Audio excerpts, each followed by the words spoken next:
រឿងបរោះឆោត4នាក់កាលពីព្រេងនាមានបរោះឆោត4នាក់ព្រមពីរងគ្នាដើររៀនក្តីលុះដើរបានបន្តិចទៅចាប់បានអណ្ដើក5បរោះទាំង4នាក់នោះក៏យកអណ្ដើកនោះមកចែកគ្នាដល់ចែកទៅចែកមកសល់អណ្ដើកមួយមនុស្សទាំងអស់មិនសុខចិត្តតែរៀងខ្លួនក៏ចែកគ្នាម្ដងទៀតចែកទៅចែកមកសល់អនាតកមួយដដែលមិនដឹងគិតធ្វើដូចមេឃបរោះទាំង4នាក់នោះតគំនិតក៏អង្គុយមើលមុខគ្នាធ្វើផែនិកលេងឡងក្នុងវេលានោះមានបរោះម្នាក់ទៀតដើរទៅកាន់ទីនោះប្រទះនឹងមនុស្សទាំង4នាក់នោះក៏ឈរមើលគេចែកអណ្ដើកគ្នាហើយបរោះនោះឃើញឆោតដូច្នោះក៏សើចហើយនិយាយនឹងបរោះ4នាក់នោះថាดูមើលទៅលោកមិនសូវប្រសពសោះក៏បរោះ4នាក់គ្រាន់តែសូរសម្ដីប៉ុណ្ណោះក៏និយាយថាដល់លោកបើលោកចេះអាណិតមកចែកឲ្យយើងបន្តិចបរោះម្នាក់នោះដូច្នោះក៏ដើរចូលទៅអង្គុយជិតចាប់យកអណ្ដើក5នោះមកហើយរើសមើលអណ្ដើកណាដែលធំជាងគេមកទ្របអង្គុយនៅសល់អណ្ដើក4ក៏ចែកទៅឲ្យបរោះទាំង4នាក់ម្នាក់មួយបរោះនោះក៏សុខចិត្តរៀងខ្លួនហើយបរោះ4នាក់នោះសួរថាអ្នកមើលទៅប្រហែលជាចេះក្តីបរោះនោះឆ្លើយថាពួកខ្ញុំចេះបរោះទាំង4នាក់ក៏តបទៅវិញថាដូអបើអ្នកចេះក្តីសូមមេត្តាប្រាប់យើងផងបរោះម្នាក់នោះឆ្លើយថាបើអ្នកចូលចិត្តឲ្យខ្ញុំប្រាប់ត្រូវអ្នកនេទិញតាមខ្ញុំក៏បរោះ4នាក់ឆ្លើយថាក្បាត់ហើយបរោះនោះប្រាប់ទៅ4នាក់នោះឲ្យទៅនេទិញរៀងខ្លួនគឿប្រាប់បរោះទី1ថាទំពុកវាទៅភ្នៅវាមកប្រាប់បរោះទី2ថាមានប្រឡាយទឹកវាហូរប្រាប់បរោះទី3ថាមានសម្រាមឆែកវាជុះប្រាប់បរោះទី4ថាមែនគេថាបរោះ4នាក់ក៏ចេះទៅនេទិញពាក្យនេះចេះចាំគ្រប់គ្នាទៅហើយបរោះ4នាក់នោះនាំគ្នាទៅឆ្ងាយទៅបានដល់ភូមិមួយនឹងរកផ្ទះសម័យបងសំណាក់ក៏គ្មានលុះបន្តិចទៅបានប្រទេសយាយចាស់មេម៉ាយម្នាក់ក៏និយាយសុំទេយាយចាស់នោះសំណាក់គាត់ក៏ព្រមហើយបរោះទាំង4នាក់សំណាក់នៅផ្ទះយាយនោះទៅយប់នោះក៏នាំគ្នាទៅនេទិញពាក្យក្តីដែលបរោះម្នាក់នោះប្រាប់ទៅនេទិញមិនឈប់ឈរតតែភ្លឺយាយចាស់ខឹងណាស់ព្រឹកឡើងគាត់ទៅប្តឹងមេស្រុកថាលោកមេស្រុកយប់មិញមានបរោះ4នាក់មកសុំផ្ទះខ្ញុំសំណាក់បរោះទាំង4នាក់នោះចេះតែនិយាយទៅនេទិញតតែភ្លឺតែមិនដឹងជាពាក្យយ៉ាងដូចមេតិស្ដាប់មិនបានសោះខានដេកវល់ព្រឹកហេតុនេះខ្ញុំមកប្តឹងលោកសូមលោកហៅមនុស្សទាំង4នាក់នោះជំនុំជម្រះឲ្យខ្ញុំមេស្រុកបានស្ដាប់ហើយក៏ឲ្យបម្រើទៅហៅបរោះទាំង4នាក់នោះមកហើយសួរថាប្រហែលដូចមេទឹកបានជាឯងទៅនេទិញអ្វីតតែភ្លឺរោគតែយាយចាស់ដេកពួនមិនបានដែលឯងទៅនេទិញនោះទៅនេទិញអ្វីបរោះទាំង4នាក់នោះឆ្លើយថាពួកខ្ញុំទៅនេទិញពាក្យក្តីមេស្រុកបង្គាប់ទៅទៀតថាពួកឯងរាល់គ្នាសូត្រពាក្យនេះម្ដងម្នាក់ទៅមើលអញនឹងស្ដាប់គឺបរោះទី1ថាទំពុះវាទៅភ្នៅវាមកបរោះទី2ថាមានប្រឡាយទឹកវាហូរបរោះទី3ថាមានសម្រាមឆែកវាជុះបរោះទី4ថា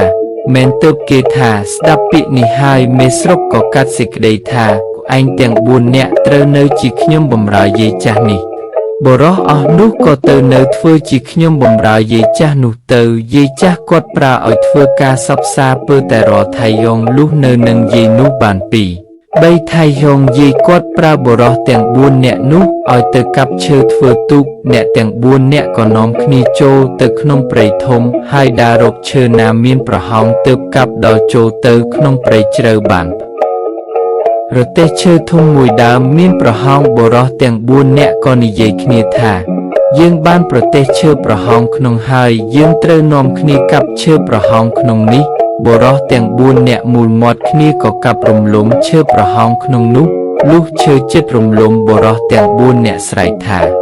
កូនយើងចិត្តរំលំហើយអាណាម្នាក់រត់ទៅចាំទ្រកុំឲ្យបែកឈើយើងក្រែងធ្វើទូមិនកើតបរោះម្នាក់ក៏ស្ទុះទៅត្រដល់ឈើនោះបាក់មកសង្កត់ស្លាប់ធ្វើមាត់សេញបរោះ3នាក់ឃើញដូច្នោះក៏នាំគ្នាសើចថាយើអានេះខ្លាំងណាស់តើឈើទំហំប៉ុណ្ណឹងវាត្រូវបានហើយវាសើចថែមទៀតបរោះ3នាក់នាំគ្នាចាំមើលបរោះម្នាក់ដែលស្លាប់ដល់យូរពេកក៏ស្រែកហៅថាយី មកឆាប់ឡើងនឹងអាទៅឃ្លានបាយណាស់គឺលុះឃើញនៅស្ងៀមក៏នាំគ្នាដើរចូលទៅមើលការដឹងថាបុរសនោះស្លាប់បុរស3នាក់ភ័យណាស់និយាយគ្នាថាយើងនៅមិនបានទេតែបើយើងនៅមុខជាគេប្តឹងថាយើងវាសម្លាប់អានេះបើដូច្នោះត្រូវនាំគ្នារត់ថាហើយក៏ព្រមពីរងគ្នារត់ទៅដល់ពេលយប់វងេវងភ្លើមិនដឹងរត់ទៅឯណាទៅត្រង់កំពង់ផ្ទះយាយហើយនាំគ្នាលួចទូកយាយនោះ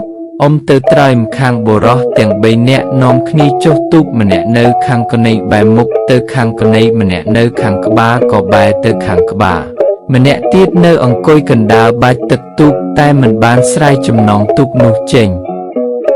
ចេះតែនាំគ្នាមួយយប់តភ្លឺនៅតែដែលលុះភ្លឺស្រាំងឡើងយាយចាស់ចុះទៅដងទឹកប្រទះបុរស3នាក់ហើយស្រែកថាយើអានេះរត់ទៅណាបុរសទាំង3នាក់ក្រឡេកឃើញយាយចាស់ជីជើហ្វាយខ្លួនក៏តប្រាជ្ញមិនដឹងរត់ទៅណាក៏ទៅនៅបម្រើយាយចាស់បុរសម្នាក់ចេះចាក់ស្មុកបុរសនោះចង់បានខ្ញុំប្រើក៏ឡើងទៅចាក់ស្មុកលើចុងថ្នោតហើយគិតតែម្នាក់ឯងថាបើអញចាក់ស្មុកបានមួយលក់បាន10សេនបើចាក់ស្មុកបាន1000នឹងលក់ទៅបាន100រៀលរួចអញនោះមនុស្សប្រើបើប្រើមិនបានដូចចិត្តអញនឹងធាក់វា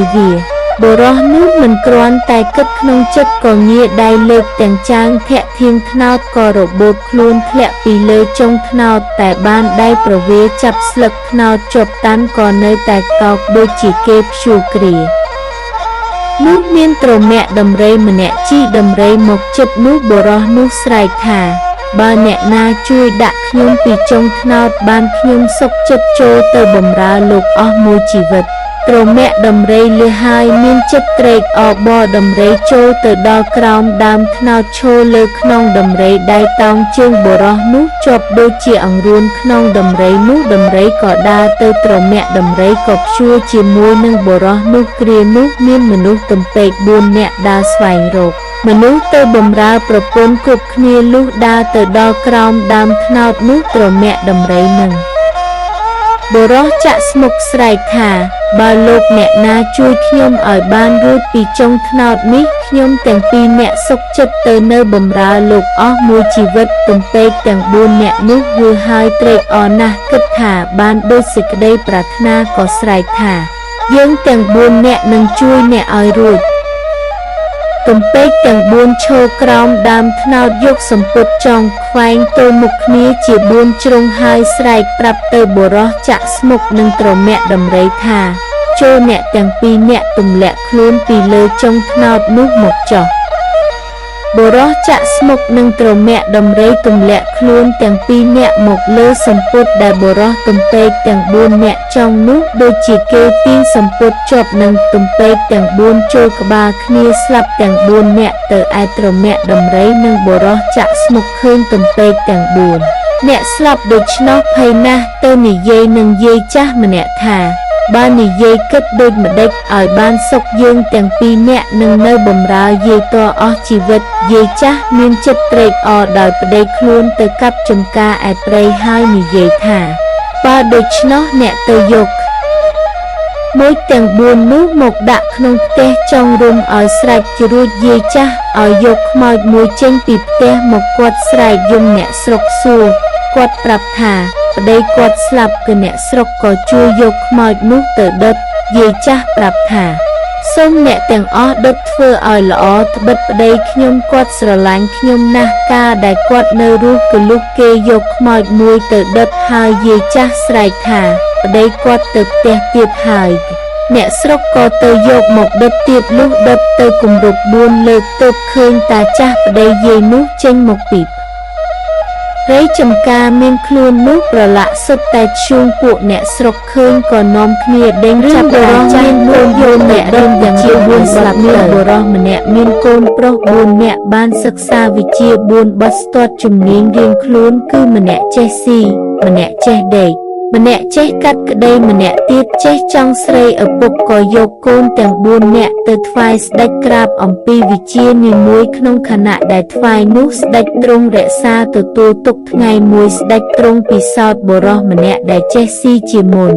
ឲ្យគេរៀបភោជនាហារជាច្រើនមុខស្ដេចដួសទឹកឆៅមួយក្រចកដាក់ទៅក្នុងចានសំមួយហើយទ្រង់ប្រាប់ទៅបុរសនោះថាឲ្យស៊ីភោជនាហារគ្រប់មុខបុរសនោះក៏បរិភោគតាមព្រះរាជបញ្ជាដល់ទៅសំមួយមុខដែលស្ដេចបានដាក់ទឹកឆៅមួយក្រចកចូលនោះបុរសនោះមិនបរិភោគស្ដេចសួរបុរសនោះថាហេតុម្ដេចបានជាចៅឯងមិនបរិភោគសំនេះបុរសនោះក្រាបទូលថាសំនេះមានទឹកឆៅមួយក្រចកនៅក្នុងនោះបានជាទូលព្រះបង្គំជាខ្ញុំមិនទទួលព្រះរាជទានស្ដេចនឹកក្នុងព្រះទ័យថាបុរសនេះចេះវិជាខាងស៊ីស្ទាត់មែនអំពីនោះទៅស្ដេចទ្រង់ពិសោធន៍បុរសចេះដេកទៀតទ្រង់ឲ្យរៀបទីកន្លែងយ៉ាងស្អាតមានពូកកំរាលក្រាលពីលើស្ដេចយកសក់មួយសរសៃទៅដាក់ក្រោមកំរាលពូកនោះដល់ពេលយប់ទ្រង់ហៅបុរសនោះឲ្យទៅដេកបុរសព្រះដេកទៅក្រោកឡើងវិញភ្លាមស្ដេចទ្រង់សួរថាហេតុម្ដេចបានជាដេកហើយក្រោកឡើងវិញបុរសនោះក្រាបទូលថាមានសក់មួយសរសៃនៅក្នុងដំណាក់នោះបានជាទូលព្រះបង្គំជាខ្ញុំក្រោកស្ដេចទ្រង់នឹកសរសើរក្នុងព្រះទ័យថាបុរសនោះស្ទាត់ខាងវិជាដេកប្រកបមែនថ្ងៃមួយមានបុរសម្នាក់ស្លាប់នៅកណ្ដាលវាលគ្មានភិនភាកស្លាកស្នាមអ្វីនៅរូបកាយនោះសោះស្ដេចទ្រង់បង្គាប់ឲ្យតុលាការមុខក្រសួងស៊ើបសួររកហេតុនោះក៏ពុំឃើញទ្រង់ព្រះវត្តក្នុងព្រះរាជហឫទ័យទ្រង់នឹកឃើញបុរសដែលចេះវិជាខាងផ្លូវតុលាការនោះក៏មានព្រះរាជអង្ការឲ្យហៅចូលមកហើយទ្រង់ចាត់ប្រើឲ្យទៅស៊ើបរករឿងពិរុទ្ធនោះបុរសនោះសូមព្រះរាជអនុញ្ញាតអំណាចក្នុងវេលាដែលស៊ើបសួរយកការនោះស្ដេចក៏ព្រះរាជទានពរតាមសុំបុរសនោះចេញទៅដល់ទីកន្លែងមនុស្សស្លាប់នោះចាត់ការហៅអ្នកស្រុកមកប្រជុំមិនឲ្យមានសល់ម្នាក់ហើយបុរសនោះហាមប្រាមថាក្នុងវេលាថ្ងៃស្អែកនេះមិនឲ្យអ្នកណាទៅណាមកណាក្រៅពីភូមិខ្លួនទេឲ្យទាំងអស់គ្នាទាំងប្រុសទាំងស្រីចាស់ក្មេងចូលទៅមើលគេធ្វើបុណ្យរំលាយសពបុរសអនាថាដែលស្លាប់នៅកណ្ដាលវាលស្រែលើកតែមនុស្សខ្វាក់ខ្វិនចេញខណៈដែលរៀបចំរំលាយសពនោះបុរសជាអ្នកស៊ើបសួរបានចាត់មនុស្សជាច្រើនអ្នកដែលបានពន្យល់ពីកិច្ចហេតុដែលយកការក្នុងរឿងនោះបើឃើញឈ្មោះណាប្រកបនឹងកិច្ចដែលបានពន្យល់នោះឲ្យយកឈ្មោះនោះមកប្រគល់ឲ្យខ្លួនជានាយមួយរំពេចពេលភ្លើងឆេះពេញកម្លាំងមានស្រីក្មេងម្នាក់ស្រក់ទឹកភ្នែកច្រោកបុរសជាអ្នកគយគន់មើលហេតុក៏នាំយកខ្លួននាងនោះទៅប្រគល់ឲ្យនាយខ្លួនបុរសជានាយយកខ្លួននាងទៅស៊ើបសួរដំណើរដែលនាងយំនោះដោយយោបល់ដ៏ល្អិតនាងនោះរកផ្លូវកិច្ចកែដោះសារទៅពុំបានក៏ប្រាប់បុរសនោះតាមត្រង់ថាខ្លួននាងបានសហាយនឹងបុរសដែលស្លាប់ទើបនឹងបានគ្នាក្នុងយប់ដែលស្លាប់នោះហើយថាដំណើរដែលស្លាប់នោះគ្មានអ្នកណាវាយដំធ្វើបាបអ្វីទេគឺវេលាចូលដំណេកបុរសនោះប្រើនាងឲ្យទៅរកទឹកមកឲ្យផឹកនាងមិនហ៊ានចេញទៅដងទឹកឯក្រៅដោយខ្លាចឪពុកដឹងក៏យកផ្ដិលត្រង់ទឹកភ្លៀងដែលហូរធ្លាក់តាមរងស្បូវប្រក់ផ្ទះនោះឲ្យផឹកលុះផឹកហើយក៏បណ្ដាលឲ្យដល់មរណៈក្នុងខណៈនោះទៅបុរសដែលជាអ្នកស៊ើបសួរក៏យល់ច្បាស់ក្នុងចិត្តថានាងនេះមិនមានសន្តានចិត្តជាទុច្ចរិតនឹងបុរសដែលស្លាប់នោះទេព្រោះទើបស្រឡាញ់គ្នាបានជួបគ្នាក្នុងខណៈនេះការនេះប្រកាសជាមានសត្វអាស្រពីអ្វីនៅលើដំបូលផ្ទះនោះបានជាបណ្ដាលឲ្យបុរសនោះស្លាប់ទើបបុរសជានាយចាត់ឲ្យទៅមើលលើដំបូលផ្ទះនោះឃើញពស់នាគរាជមួយនៅចំពីលើល្វែងដែលនាងនោះដេកបុរសជានាយក៏ឲ្យវាយពស់នាគរាជនោះយកមកថ្វាយស្ដេចក្រាបទូលតាមដំណើរហើយដោះលែងនាងនោះទៅដោយវិនិច្ឆ័យថាហេតុដែលបណ្ដាលឲ្យបុរសនោះស្លាប់មកអំពីផឹកទឹកភ្លៀងលាយដោយពីពស់នាគរាជដែលនាងនោះត្រង់មកឲ្យផឹកដោយឥតចេតនាស្ដេចក៏ទ្រង់សរសើរថាបុរសជានាយចេះស្ទាត់ក្នុងការស៊ើបសួរខាងផ្លូវតុលាការមែនថ្ងៃមួយក្រោយមកមានសេដ្ឋីម្នាក់ស្លាប់សេដ្ឋីនោះមានប្រពន្ធក្មេងល្អនាងនោះប្តេជ្ញាថាមិនយកប្តីទៀតទេដំណឹងនោះជ្រាបដល់ស្ដេចទ្រង់ឲ្យនាងមើលសពមុខមន្ត្រីទៅចង់នាងមេម៉ាយជាប្រពន្ធខ្មោចសេដ្ឋីនោះនាងមើលទាំងអស់ទៅចង់មិន បានស្ដេចទ្រង់គិតថានាងនេះប្រហែលជាមិនយកប្តីដោយដំណឹងដែលទ្រង់ជារកនោះមែនតែទ្រង់គិតក្នុងព្រះរាជហឫទ័យថានាងមើលសពមុខមន្ត្រីទាំងនោះប្រហែលជាមិនពេញសេចក្តីប្រាថ្នានាងមេម៉ាយទេបើអង្គឯងប្រហែលជានាងនេះព្រមក៏ទ្រង់យាងទៅផ្ទះមេម៉ាយនោះហើយទ្រង់ឲ្យប្រាប់នាងថាល្ងាចនេះទ្រង់នឹងមកផ្ទុំនឹងនាងឲ្យនាងរៀបចំទីកន្លែងចាំទទួលនាងមេម៉ាយក៏ទទួលព្រះរាជអង្ការពេលល្ងាចនាងរៀបក្រឡាព្រះបន្ទុំហើយតែងស្រីបម្រើម្នាក់ដែរមានការស្រែងនៅខ្លួនរចនាដោយគ្រឿងប្រដាប់សម្រាប់តាក់តែងរូបកាយស្រីគឺគ្រឿងមាសពេជ្រនិងគ្រឿងក្រអូបគ្រប់ប្រដាប់ហើយឲ្យនាងនោះចូលទៅក្នុងទីក្រឡាព្រះបន្ទុំដែលរៀបចំទទួលស្ដេចតាមព្រះរាជអង្ការដ៏ស្ដេចយាងមកដោយទ្រង់មិនបានគិតពិនិត្យសពគ្រប់ទ្រង់ក៏យល់ថាទីនេះជាទីសម្រាប់នាងមេម៉ាយមែនបានជាមនុស្សទាំងឡាយមិនហ៊ានមកនៅទីនេះទ្រង់ក៏ដាក់ព្រះអង្គគង់អែបដោយសម្គាល់ថានាងមេម៉ាយទ្រង់ផ្ទុំជាមួយនាងនោះរួចហើយទ្រង់កំណត់ព្រះចិន្តាថាអញមកចង់នាងនេះបានហើយដើម្បីឲ្យបានជាភស្តុតាងដល់ភ្នែកអ្នកផងទាំងពួងស្ដេចក៏ទ្រង់ខំថ្ពាល់នាងនោះជាសម្គាល់រួចទ្រង់យាងមកព្រះបរមរាជវាំងវិញទ្រង់មានព្រះរាជអង្ការផ្ដាំថាព្រឹកស្អែកនេះឲ្យនាងចូលទៅគាល់ស្ដេចកុំខានទ្រង់យាងទៅដល់ព្រះបរមរាជវាំងទ្រង់ក៏មានព្រះរាជអង្ការប្រាប់អស់នាងមើលសពមុខមន្ត្រីថាព្រះអង្គយាងទៅចង់នាងនោះបានមានទាំងសម្គាល់ស្នាមព្រះទុននៅថ្ពាល់នាងនោះផងហើយទ្រង់បានប្រាប់ឲ្យចូលមកគាល់ក្នុងវេលាព្រឹកនេះផងឲ្យនាងមើលសពមុខមន្ត្រីទាំងអស់ចាំមើលដល់នាងមេម៉ាយចូលមកគាល់យកទាំងស្រីបម្រើដែលតាក់តែងកាយទទួលស្ដេចពីយប់នោះមកជាមួយផងលុះចូលមកគាល់ក៏អង្គុយតាមមុខក្រោយនាងមេម៉ាយអង្គុយមុខស្រីបម្រើអង្គុយក្រោយ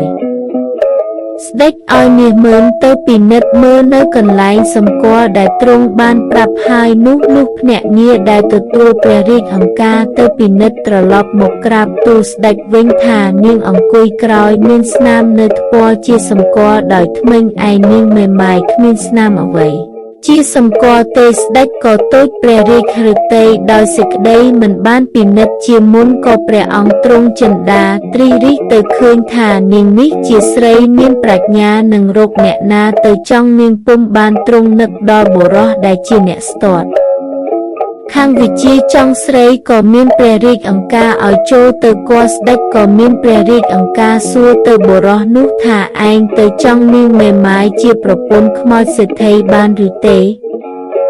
បើបងឯងត្រូវការវត្ថុអ្វីយើងឲ្យឯងទាំងអស់បុរសនោះក្រាបទូលទទួលតាមបន្ទាល់ដោយមិនបាច់យកវត្ថុជាឧត្តមទៅទេសុំតែសម្ពុតផាឌិបស្ចាស់យកទៅស្លៀកពាក់ហើយនឹងឆ្អឹងគោមួយថោវិចខ្ចប់ជាប់នឹងខ្លួនប៉ុណ្ណោះបានហើយ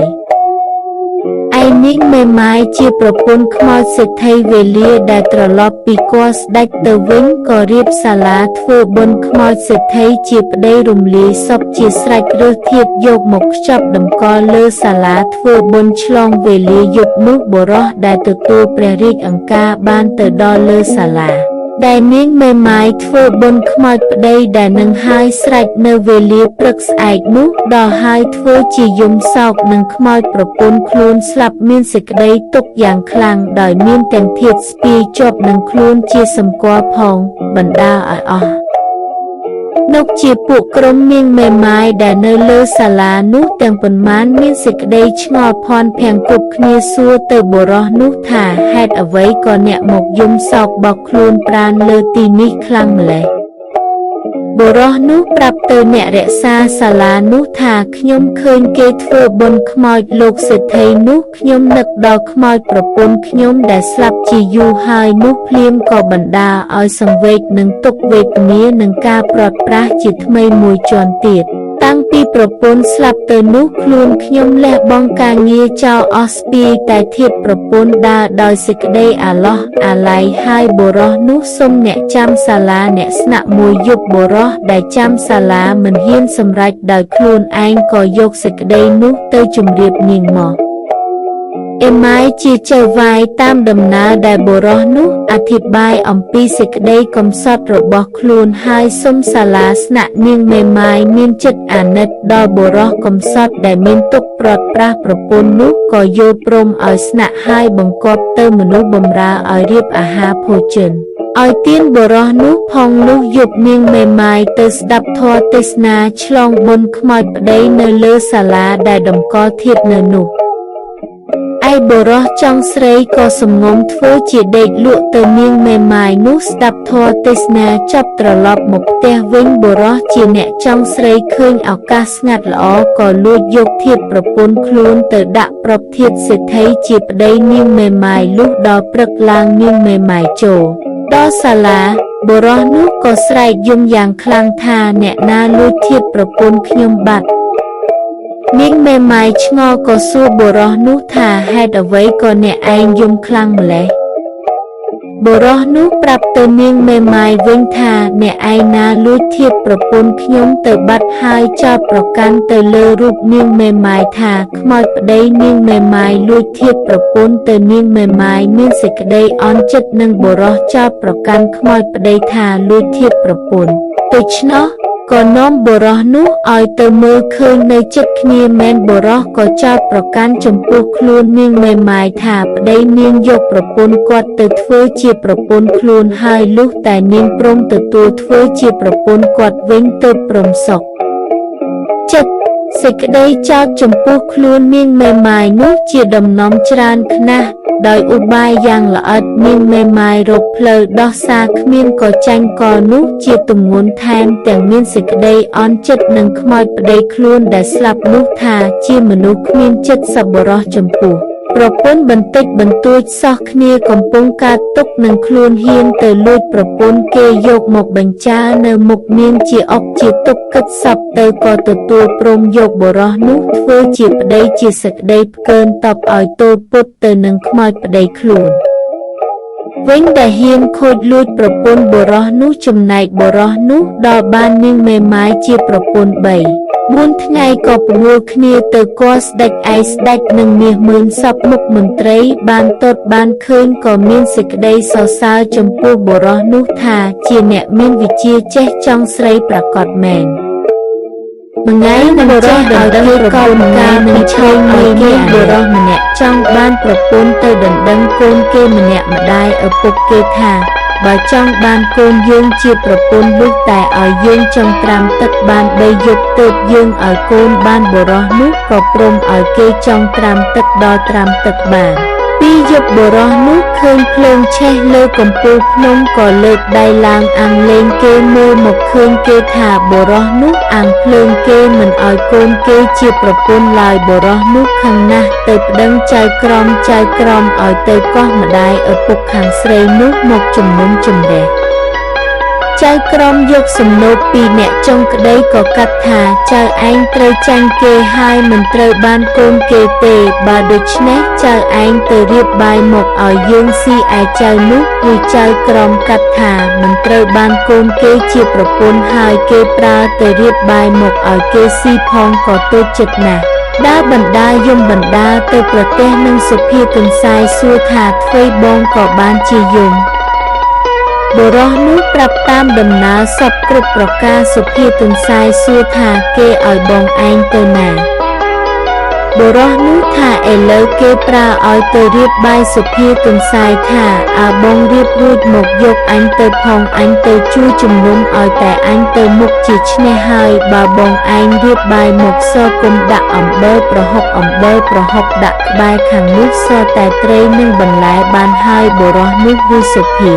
ទន្សាយអួតដូច្នោះក៏អរណាស់ខំទៅរៀបបាយដូចបង្គាប់សុភាទន្សាយហើយក៏យកមកជូនគេ2នាក់នឹងសុភាទន្សាយ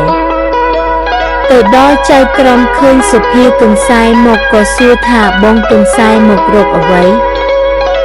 សុភាទន្សាយថាមកជួយជំនុំក្តីលោកចៅក្រមថាចាំស៊ីបាយរួចសិនឯចៅក្រមដល់ស៊ីបាយនោះទៅសួរថាស្អ្វីក៏សាប់ម្លេះ សុភាទន្សាយឆ្លើយឡើងថាភ្លើងឆេះលើកំពូលភ្នំថាក្តៅដល់ចុះអំបិលប្រហុកដាក់ក្បែរនោះម្ដេចក៏បានជាមិនប្រៃដល់ សុភាទន្សាយឆ្លើយតែប៉ុណ្ណោះចៅក្រមតប្រាជ្ញាទើបកាត់សេចក្តីឲ្យបុរសនោះឈ្នះឲ្យបានប្រពន្ធបុរសនោះចេះឯងឲ្យក្រែងចេះគេ